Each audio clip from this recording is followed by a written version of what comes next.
Si, moi je pense qu'il y a la date est réelle, bien sûr. Et comment tu fais alors pour revenir l'autre fois, samedi dernier, il y avait Edith qui était dans la manifestation des médias. Elle dit qu'il faudrait renationaliser les banques qui n'ont jamais été nationalisées, enfin pour certaines, comme la Banque centrale. Elle disait que n'a jamais été Alors nationalisée. là, on parle de la Comment tu fais? BCE, Ouais, là, on est parti sur la Banque centrale européenne en fait. mais pour moi, Pour toi, ça passe par le Frexit alors, par la mais, séparation de la France de la l'Europe ou? BCE, la BCE, je vais pas dire que je la crame parce que je vais être poursuivi Ouais. contre incitation, mais je la crame pas physiquement. Non. Fini.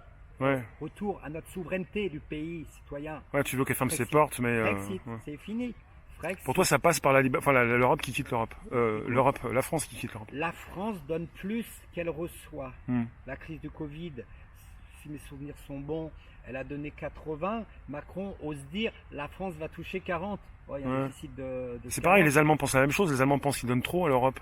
Mais bien sûr. Les Allemands pourraient peut-être penser aussi de quitter, je sais pas. Mais Parce que l'Europe s'est fait entre la France et les Allemands au départ.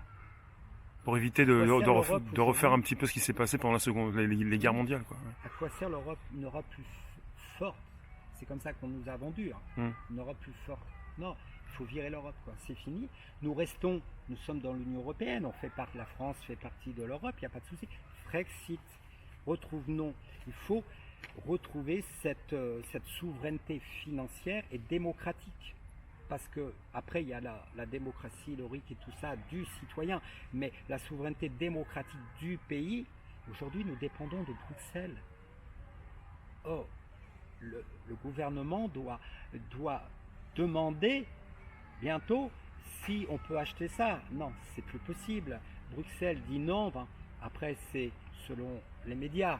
Mais derrière, pour moi, il y a des petits arrangements. Enfin, tout est fait. Quand il y a le G8, le G20, le machin, enfin, tout est. Voilà, il y a G plein de numéros. Non, pour moi, c'est Frexit, sans aucun doute. Il faut virer. Il faut virer de cette. Mais alors, le combat peut peut-être se déplacer, se situer à Bruxelles. Parce que là, il y a des manifestations qui se font à Paris. Ici, à Paris, c'est Alors, compliqué pour faire changer les choses. pas spécialement, mais au moins que notre locataire, l'Élysée, accepte un référendum. Ah, là, Tu penses que ça pourrait passer par là aussi, un et référendum le mec, il va. Mais tu connais comment marche le monde. Tu penses que le président va accepter un référendum? Ben, non, Pour toi, il faut le forcer. La rue peut le forcer. Le nombre de personnes dans les rues peuvent le forcer peut-être. Pour toi, le si. peuple doit s'exprimer. On en vient au RIC. Hmm. On en vient au RIC. Le RIC où cette démocratie participative, le peuple doit dire son mot. On parlait du vaccin tout à l'heure. Tu fermes ta gueule, ton enfant sera vacciné.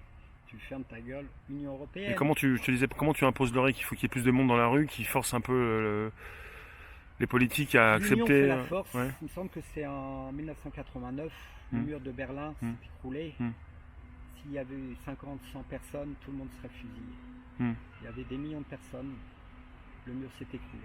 Ouais. L'union fait la force, les amis. On peut réussir à plein de choses.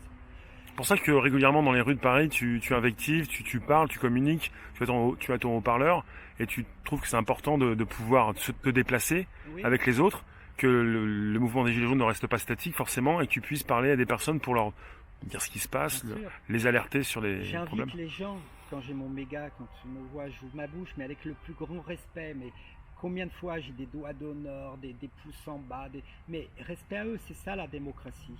C'est ça, je peux comprendre, mais que ces gens-là n'aillent pas pleurer un jour. Nous, Gilets jaunes, nous sommes des lanceurs d'alerte en fait, comme certains font, certains lanceurs d'alerte sont en prison, ont perdu leur travail, bon, c'est un autre sujet. Quand on est dans la rue, c'est pour protester, mais également pour dénoncer. Hmm. Parce que pour protester, il faut la masse pour réussir à quelque chose. Pour moi, aujourd'hui, nous pouvons réussir à quelque chose, mais chaque chose en son temps. Ça va être très long, très long. Ouais, tu penses que ça va être long. Hein. Il faut que encore plusieurs milliers, dizaines, millions de personnes se prennent une bonne tarte dans la gueule. J'ai une question pour toi, est-ce que tu crois en la démocratie? C'est Rossé Magique dans la room qui pose la question. Est-ce que tu crois en la démocratie, Sébastien? Mais à ce jour, non. Mais non. Et les amis, Dans une future démocratie alors, avec le RIC. dans une future, les amis, qu'est-ce qui s'est passé il y a 6 mois? 2-3 millions de personnes étaient dans la rue pour une réforme de retraite.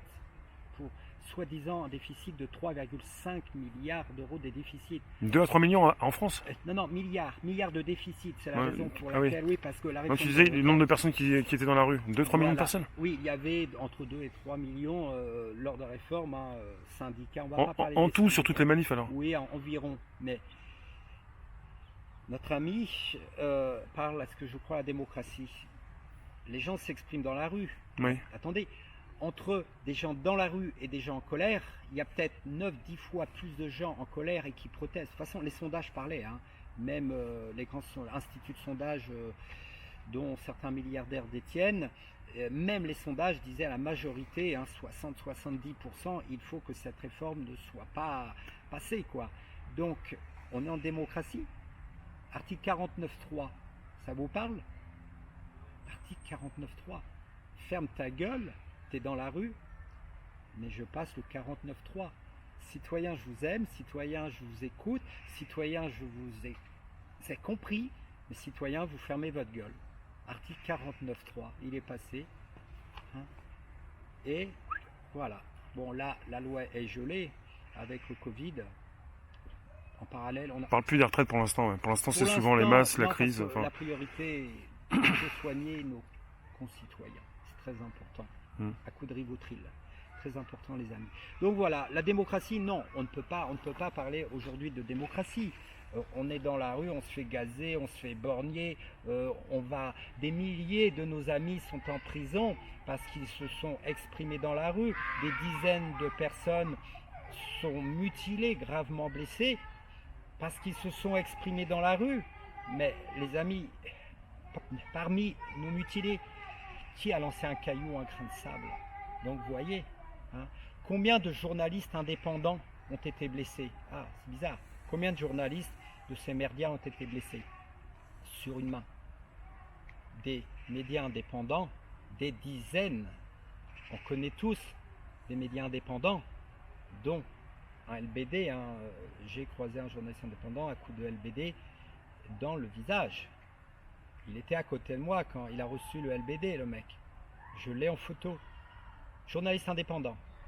Donc, on montre des vérités et on se fait défoncer la gueule. On sort dans la rue, on manifeste pacifiquement, on passe un 49.3. Alors c'est sûr, je ne vais pas dire trop de mal aujourd'hui des têtes syndicales.